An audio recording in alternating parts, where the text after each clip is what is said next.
नमस्ते, मैं चंद्रशेखर आप सभी को मैं अपने चैनल डिलीजेंट एकेडमी में स्वागत करता हूं।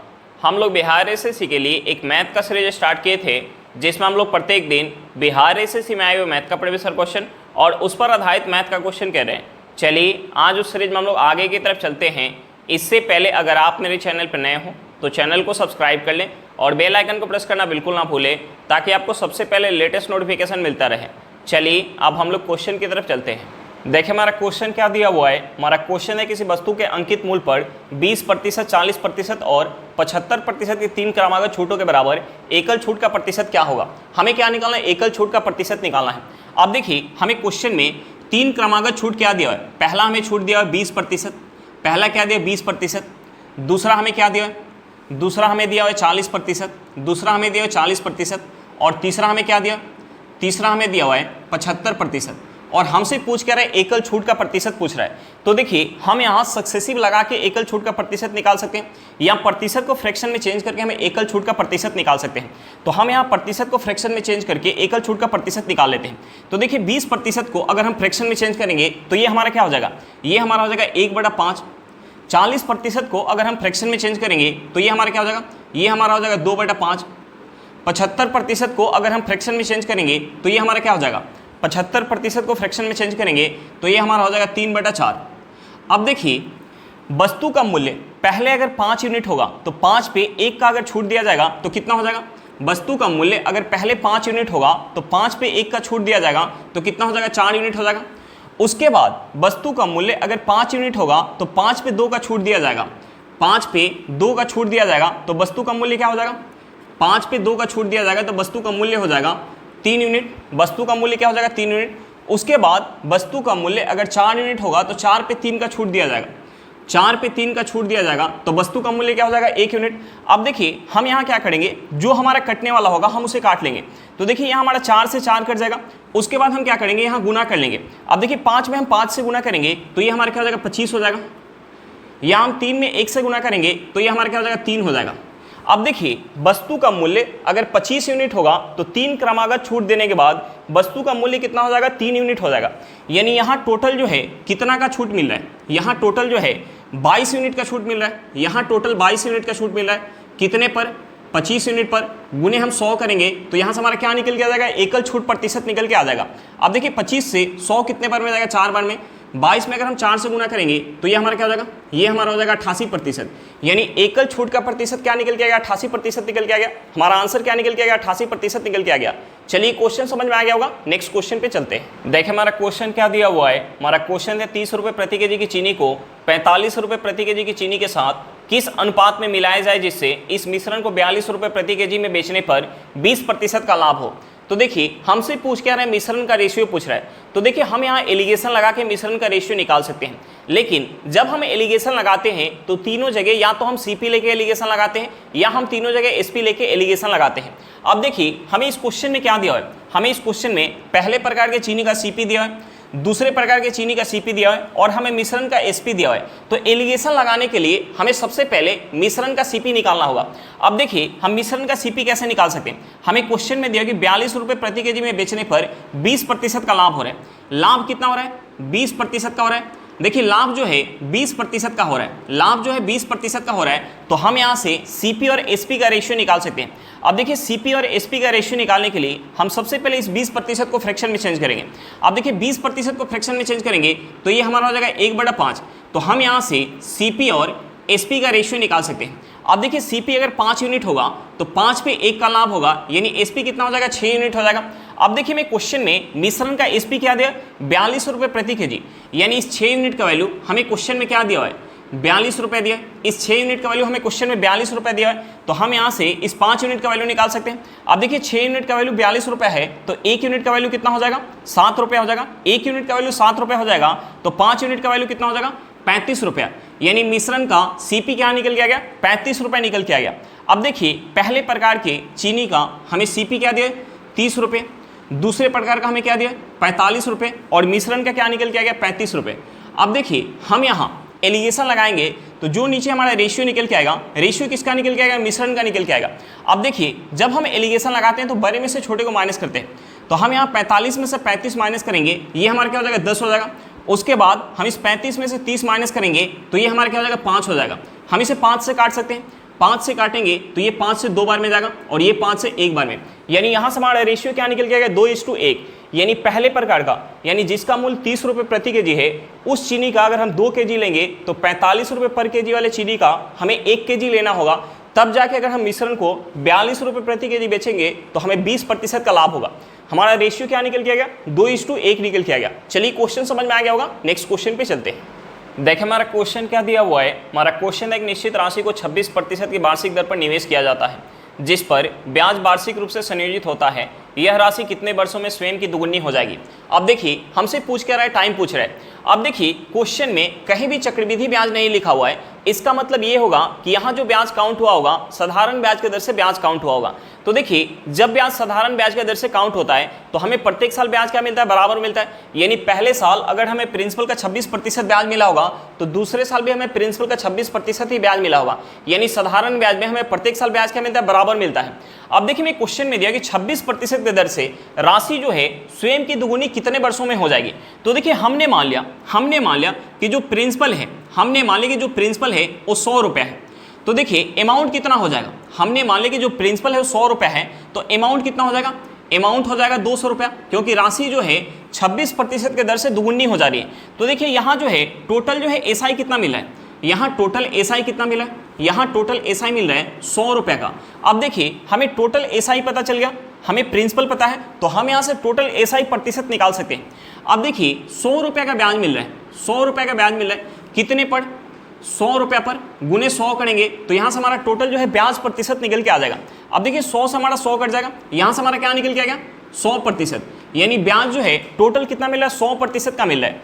अब देखिए हमें क्वेश्चन में रेट ऑफ इंटरेस्ट दिया हुआ है, हमें क्वेश्चन में रेट ऑफ इंटरेस्ट दिया हुआ है और हमें टोटल ब्याज प्रतिशत पता चल गया, तो हम यहाँ से टाइम निकाल सकते हैं। टाइम निकालने के लिए हम टोटल ब्याज प्रतिशत में अगर हम ब्याज दर से अगर हम भाग देंगे तो हमारा क्या निकल के आ जाएगा, टाइम निकल के आ जाएगा। अब देखिए यहाँ हमारा परसेंटेज से परसेंटेज कट जाएगा, हम इसे अगर 2 से काटेंगे तो ये 2 से 100 जो है 50 बार में जाएगा और 26 जो है 13 बार में जाएगा, यानी यहाँ से हमारा समय क्या निकल के आ जाएगा 50/13 वर्ष।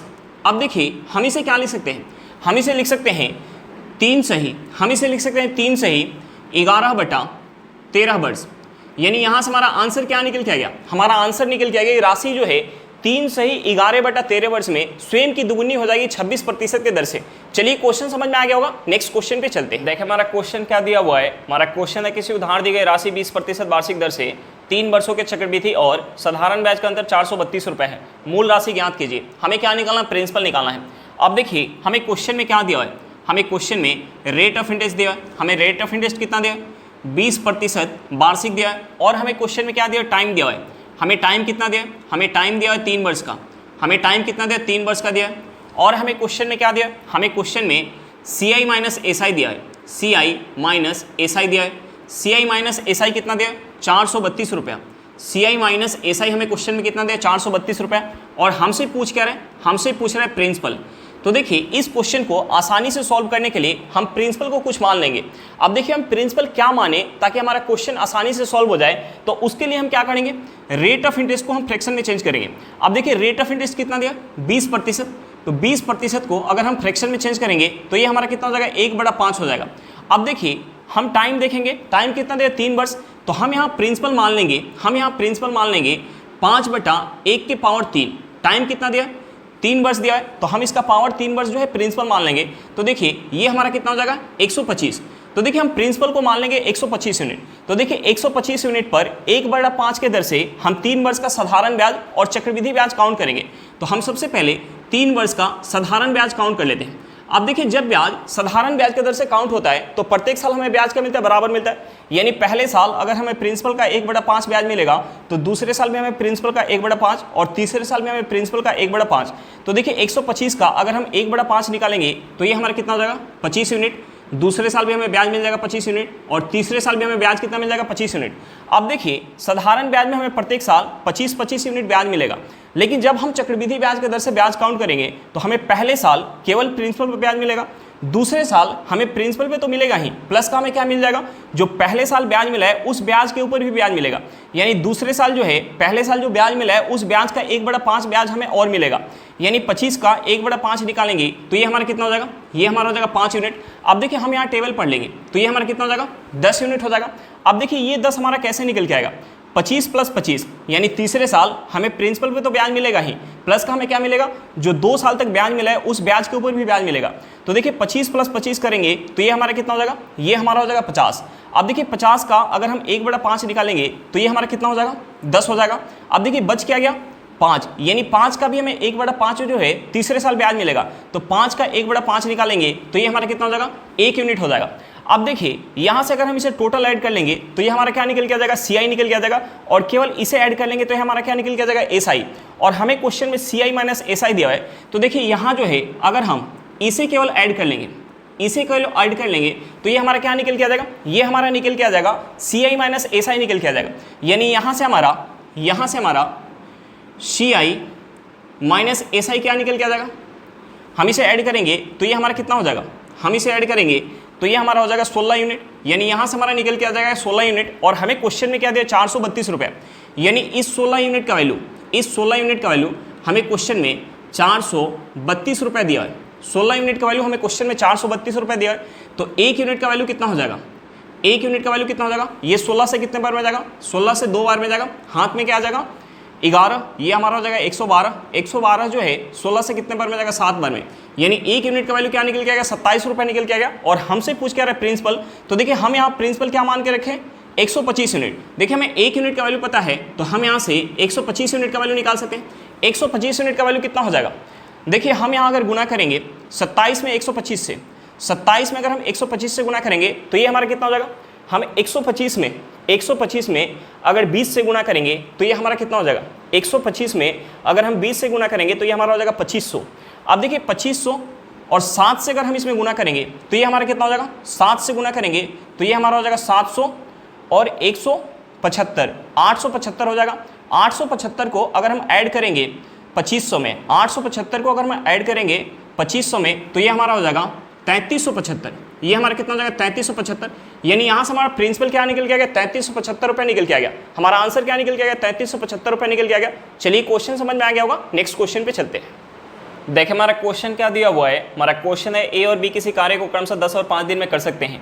दोनों एक साथ मिलकर 2 दिन तक कार्य करते हैं, उसके बाद बी के स्थान पर सी कार्य करता है और कार्य अगले 3 दिन में पूरा हो जाता है। अकेले सी उस कार्य का 60% भाग कितने दिन में पूरा करेगा। तो देखिए हम सबसे पहले क्या करेंगे, जो यहाँ हमारा समय दिया हुआ है हम उस समय का एलसीएम निकालेंगे। देखिए हमारा समय क्या दिया 10 दिन और दूसरा समय क्या दिया 5 दिन, तो हम सबसे पहले इन दोनों समय का एलसीएम निकालेंगे। तो देखिए 10 और 5 का हम एलसीएम निकालेंगे, 10 और 5 का हम एलसीएम निकालेंगे तो एलसीएम क्या निकल के आ जाएगा, 10 निकल के आ जाएगा। हम टोटल काम को मान लेंगे 10 यूनिट, हम टोटल काम को मान लेंगे 10 यूनिट। अब देखिए इस 10 यूनिट काम को जब ए कर रहा है, इस 10 यूनिट काम को जब ए कर रहा है तो कितना समय लग रहा है, 10 दिन का। और इस 10 यूनिट काम को जब बी कर रहा है तो कितना समय लग रहा है, 5 दिन का समय लग रहा है। तो देखिए हम यहाँ से दोनों का इफिशियंसी निकाल सकते हैं। अब देखिए ए जो है 10 दिन में 10 यूनिट काम कर रहा है तो एक दिन में कितना काम कर रहा होगा, 1 यूनिट। और बी जो है 5 दिन में 10 यूनिट काम कर रहा है तो एक दिन में कितना काम कर रहा होगा, 2 यूनिट। अब देखिए यहाँ से दोनों का इफिशियंसी निकल के आ गया। और हमें क्वेश्चन में आगे क्या दिया, हमें क्वेश्चन में आगे दिया है कि दोनों एक साथ मिलकर 2 दिन तक कार्य करते हैं। तो देखिए ए प्लस बी अगर 2 दिन काम करेंगे, ए प्लस बी अगर 2 दिन काम करेंगे तो 2 दिन में कितना काम हो पाएगा। ए जो है एक दिन में 1 यूनिट काम करेगा तो बी एक दिन में कितना काम करेगा, 2 यूनिट। यानी दोनों मिलके एक दिन में 3 यूनिट काम करेंगे तो 2 दिन में कितना काम हो जाएगा, 6 यूनिट काम हो जाएगा। और हमें टोटल काम कितना कराना है, 10 यूनिट। यानी शेष काम कितना बच गया, शेष काम कितना बच गया। शेष काम निकालने के लिए हम टोटल काम में से किए गए काम को माइनस करेंगे तो हमारा शेष काम निकल के आ जाएगा। शेष काम यहाँ से कितना हो जाएगा, 4 यूनिट। अब देखिए इस शेष काम को कौन कर रहा है, हमें क्वेश्चन में दिया कि बी के स्थान पर सी कार्य करता है। यानी अब जो है ए के साथ कौन काम करेगा, सी काम करेगा। यानी अब जो है शेष काम को ए प्लस सी मिलकर करेंगे और शेष काम को पूरा करने में 3 दिन का समय लग रहा है। शेष काम को पूरा करने में 3 दिन का समय लग रहा है और शेष काम है कितना 4 यूनिट, यानी A प्लस सी 3 दिन में मिलकर 4 यूनिट काम करें। तो देखिए हमें A का इफिशियंसी पता है, A का इफिशियंसी कितना है 1 यूनिट। तो देखिए A जो है अगर 3 दिन काम करेगा 1 यूनिट इफिशियंसी के साथ तो कितना काम करेगा 3 यूनिट काम करेगा, यानी इस 4 यूनिट काम में से A जो है 3 यूनिट काम करे, यानी C कितना काम कर रहा होगा 4 यूनिट में से 1 यूनिट। यानी यहाँ से हमें ये पता चल गया कि C जो है 3 दिन में 1 यूनिट काम कर रहा है। अब देखिए हम यहाँ से C का इफिशियंसी निकाल सकते हैं। C जो है 3 दिन में 1 यूनिट काम कर रहा है, तो C जो है 1 दिन में कितना काम करेगा, C जो है 1 दिन में कितना काम करेगा, 1 दिन में 1/3 यूनिट काम करेगा। यहाँ से हमारा क्या निकल के आ गया, C का इफिशियंसी निकल के आ गया। और हमसे पूछ रहा है कि अकेले जो है C उस कार्य के 60% भाग को कितने दिन में पूरा करेगा। तो देखिए टोटल काम कितना है, टोटल काम है 10 यूनिट। तो देखिए 10 का अगर हम 60% निकालेंगे, 10 का हम 60% निकालेंगे तो ये हमारा कितना हो जाएगा 6 यूनिट। यानी C जो है 6 यूनिट काम पूरा करने में 1/3 के इफिशियंसी से कितना समय लगेगा। तो हम क्या करेंगे, काम में C के इफिशियंसी से भाग देंगे। C का इफिशियंसी कितना है 1/3। तो देखिए ये 3 हमारा ऊपर चला जाएगा, यानी यहाँ से हमारा समय क्या निकल के आ जाएगा 18 दिन। यहाँ से हमारा समय क्या निकल के आ गया 18 दिन। यानी C जो है उस काम के 60% भाग को कितना दिन में पूरा करेगा 18 दिन में पूरा करेगा। हमारा आंसर क्या निकल के आएगा 18 दिन निकल के आएगा। चलिए क्वेश्चन समझ में आ गया होगा, नेक्स्ट क्वेश्चन पे चलते हैं। देखिए हमारा क्वेश्चन क्या दिया हुआ है, हमारा क्वेश्चन है 2 पाइप किसी टंकी को क्रमशः 15 घंटे और 4 घंटे में भर सकते हैं, जबकि एक तीसरा पाइप इसे 12 घंटे में खाली कर सकता है। यदि तीनों पाइप एक साथ खुले हो तो टंकी भरने में कितना समय लगेगा। तो देखिए हम सबसे पहले क्या करेंगे, जो ये हमारा समय दिया हुआ है हम उस समय का एलसीएम निकालेंगे। देखिए हमारा समय क्या दिया 15 घंटे, 4 घंटे और तीसरा समय क्या दिया 12 घंटे। तो हम सबसे पहले इन तीनों समय का एलसीएम निकालेंगे। तो देखिए 15, 4 और 12 का एलसीएम निकालेंगे तो एलसीएम क्या निकल के आ जाएगा, एलसीएम निकल के आ जाएगा 60। अब देखिए हम टंकी की धारिता मान लेंगे 60 यूनिट, हम टंकी की धारिता मान लेंगे 60 यूनिट। अब देखिए 60 यूनिट पानी जब पहला पाइप भर रहा है तो कितना समय लग रहा है 15 घंटा का समय लग रहा है। 60 यूनिट पानी जब दूसरा पाइप भर रहा है तो 4 घंटा का समय लग रहा है। और 60 यूनिट पानी जब तीसरा पाइप खाली कर रहा है तो 12 घंटा का समय लग रहा है। कितना समय लग रहा है 12 घंटा का समय। अब देखिए हम यहाँ माइनस का सिंबल क्यों लगा रहे हैं, क्योंकि तीसरा पाइप जो है टंकी से पानी खाली करने का काम कर रहा है, यानी निगेटिव काम कर रहा है, इसलिए हम यहाँ निगेटिव का सिंबल लगा रहे हैं। अब देखिए हम यहाँ से तीनों पाइप का इफिशियंसी निकाल सकते हैं। अब देखिए पहला जो है 15 घंटा में 60 यूनिट पानी भर रहा है तो 1 घंटा में कितना पानी भरा होगा 4 यूनिट। दूसरा जो है 4 घंटा में 60 यूनिट पानी भर रहा है तो 1 घंटा में कितना पानी भरा होगा 15 यूनिट।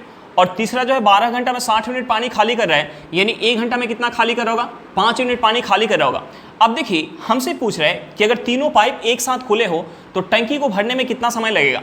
तो देखिए तीनों पाइप को एक साथ खोल दिया जाएगा तो पहला पाइप जो है 1 घंटा में 4 यूनिट पानी भरेगा, दूसरा पाइप जो है 1 घंटा में 15 यूनिट पानी भरेगा और तीसरा पाइप जो है 1 घंटा में 5 यूनिट पानी खाली करेगा। यानी तीनों पाइप मिलके 1 घंटा में कितना पानी भर पाएंगे, हम इसे ऐड करेंगे तो ये हमारा कितना हो जाएगा 14 यूनिट। यानी तीनों पाइप मिलके 1 घंटा में 14 यूनिट पानी भर पाएंगे और टोटल हमें पानी भरना कितना है 60 यूनिट। तो देखिए 14 यूनिट इफिशियंसी के साथ 60 यूनिट पानी भरने में कितना समय लग जाएगा, हम इस 60 में 14 से भाग देंगे तो यहाँ से हमारा समय निकल के आ जाएगा। अब देखिए अगर हम इसे 2 से काट लें तो ये 2 से कितने बार में जाएगा 30 बार में, और ये 2 से कितने बार में जाएगा 7 बार में। यानी यहाँ से हमारा समय क्या निकल के आएगा 30/7 घंटा। हम इसे क्या लिख सकते हैं, हम इसे लिख सकते हैं 4 सही 2/7 घंटा। हमारा आंसर क्या निकल के आएगा कि टंकी को भरने में 4 सही 2/7 घंटा का समय लगेगा। चलिए क्वेश्चन समझ में आ गया होगा, नेक्स्ट क्वेश्चन पे चलते हैं। देखिए हमारा क्वेश्चन क्या दिया हुआ है, हमारा क्वेश्चन है 2 धावक क्रमशः 100 मीटर प्रति मिनट और 120 मीटर प्रति मिनट की गति से दौड़ सकते हैं। अगर दूसरा धावक दौड़ पूरी करने में पहले धावक से 10 मिनट कम समय लेता है तो दौड़ कितनी लंबी है। हमें क्या निकालना है, डिस्टेंस निकालना है। तो देखिए यहाँ डिस्टेंस क्या होगा, फिक्स होगा, यानी जिस दूरी को पहला धावक 100 मीटर प्रति मिनट के दर से दौड़ रहा होगा उसी दूरी को दूसरा धावक 120 मीटर प्रति मिनट के दर से दौड़ रहा होगा, तो दूसरा धावक को पहले धावक की अपेक्षा 10 मिनट कम समय लगा होगा, यानी डिस्टेंस यहाँ क्या होगा, फिक्स होगा। तो देखिए एक हमारा कंसेप्ट होता है कि जब हमारा डिस्टेंस फिक्स हो तो जो हमारा स्पीड का रेशियो होता है उसका अपोजिट हमारा टाइम का रेशियो होता है। तो देखिए मैं क्वेश्चन में स्पीड दिया हुआ है तो हम यहाँ से स्पीड का रेशियो निकाल सकते हैं। हम यहाँ से स्पीड का रेशियो निकालेंगे तो देखिए पहला का हमें स्पीड क्या दिया 100 मीटर प्रति मिनट, दूसरा का हमें स्पीड क्या दिया, दूसरा का हमें स्पीड दिया हुआ है 120 मीटर प्रति मिनट। तो देखिए अगर हम इसे 20 से काटेंगे तो यहाँ से हमारा रेशियो क्या हो जाएगा, ये 20 से कितने बार में जाएगा 5 बार में, और ये 20 से कितने बार में जाएगा, 6 बार में। यानी यहाँ से हमारा स्पीड का रेशियो क्या निकल के आ गया, 5:6 निकल के आ गया।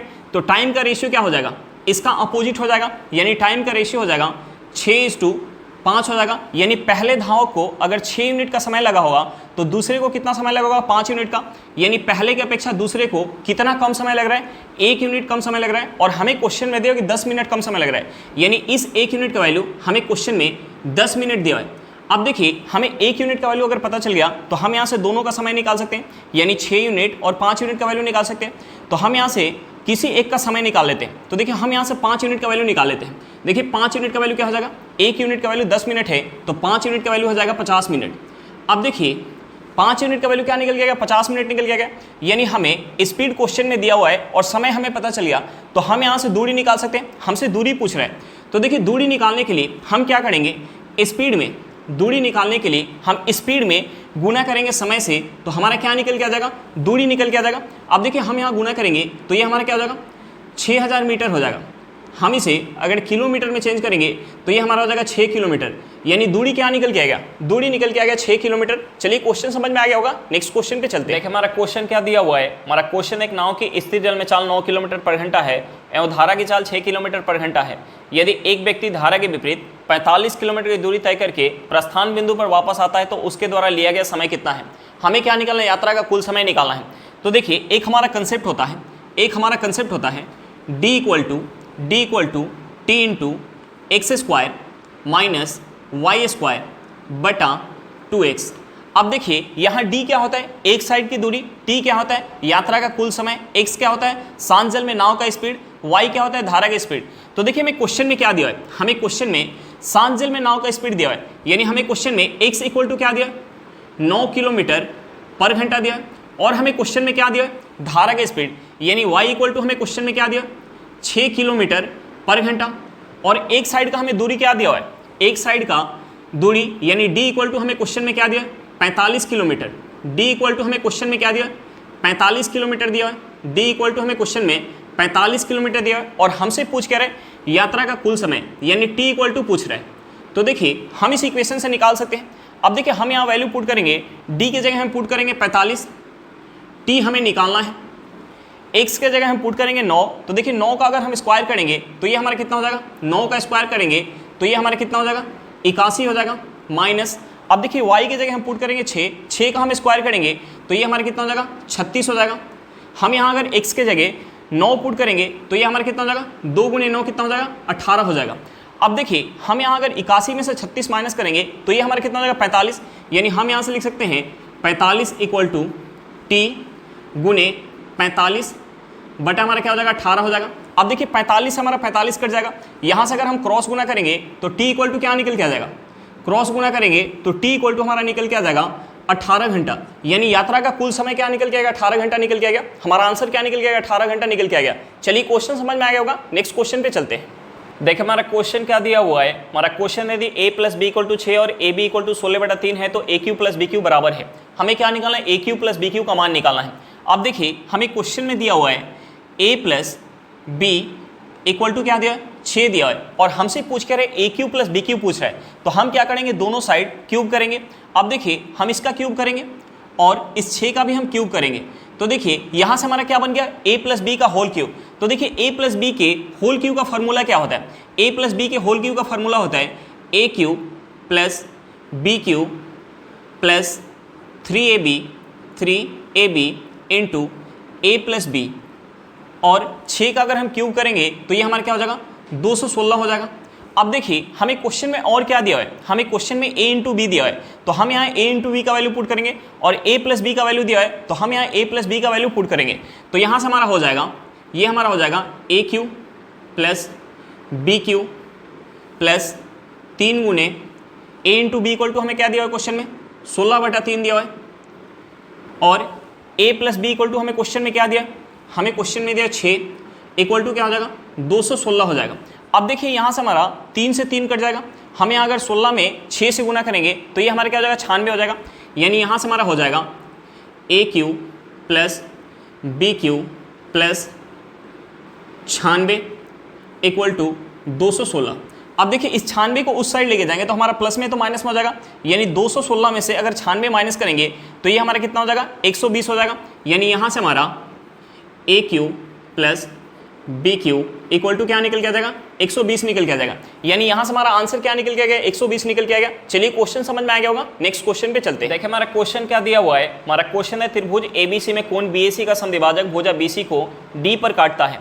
यदि A B equal to 10 centimetre और A C equal to 14 centimetre है तो B D is to B C क्या है। हमसे पूछ क्या रहे, हमसे पूछ रहे बी डी और बी सी का रेशियो पूछ रहे हैं। अब देखिए हमें क्वेश्चन में त्रिभुज दिया हुआ है ए बी सी, हमें क्वेश्चन में त्रिभुज दिया हुआ है ए बी सी, हमें त्रिभुज दिया हुआ है ए बी सी, और हमें क्वेश्चन में क्या दिया ए बी का हमें लंबाई दिया है, ए बी का हमें लंबाई क्या दिया 10 सेंटीमीटर, और हमें क्वेश्चन में क्या दिया ए सी का लंबाई दिया है, ए सी का हमें लंबाई क्या दिया 14 सेंटीमीटर, और हमें क्वेश्चन में क्या दिया, हमें क्वेश्चन में दिया है कि कोण बी ए सी। अब देखिए कोण बी ए सी कौन सा होगा, बी ए सी, यानी ये कौन होगा बी ए सी का समद्विभाजक बी सी को डी बिंदु पर काटता है।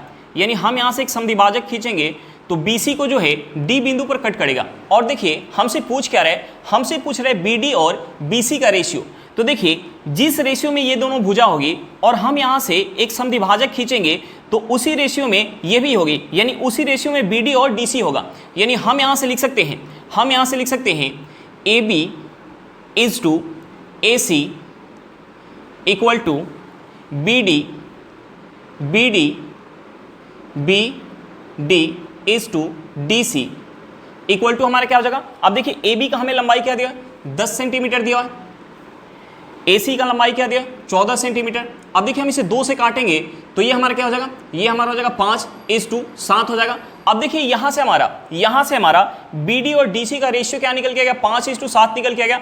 और हमसे पूछ क्या रहे, हमसे पूछ रहे हैं बी डी और हमसे पूछ रहे हैं बी डी और BC का रेशियो पूछ रहे हैं। तो देखिए BD कितना है, BD कितना है 5 यूनिट है, BD कितना है 5 यूनिट है, और DC कितना 7 यूनिट है। यानी BC कितना हो जाएगा 5 + 7 यानी 12 यूनिट। यानी यहाँ से हमारा रेशियो क्या निकल के गया 5:12 निकल के आ गया। हमारा आंसर क्या निकल के गया 5:12 निकल के आ गया। चलिए क्वेश्चन समझ में आ गया होगा। आज के लिए इतना ही, फिर मिलते हैं नेक्स्ट क्लास में। अगर क्लास अच्छा लगे तो क्लास को लाइक करिएगा, अगर आप मेरे चैनल पर नए हो तो चैनल को सब्सक्राइब करिएगा, और क्लास को अपने दोस्तों के साथ शेयर करना बिल्कुल मत भूलिएगा। चलिए बाय बाय।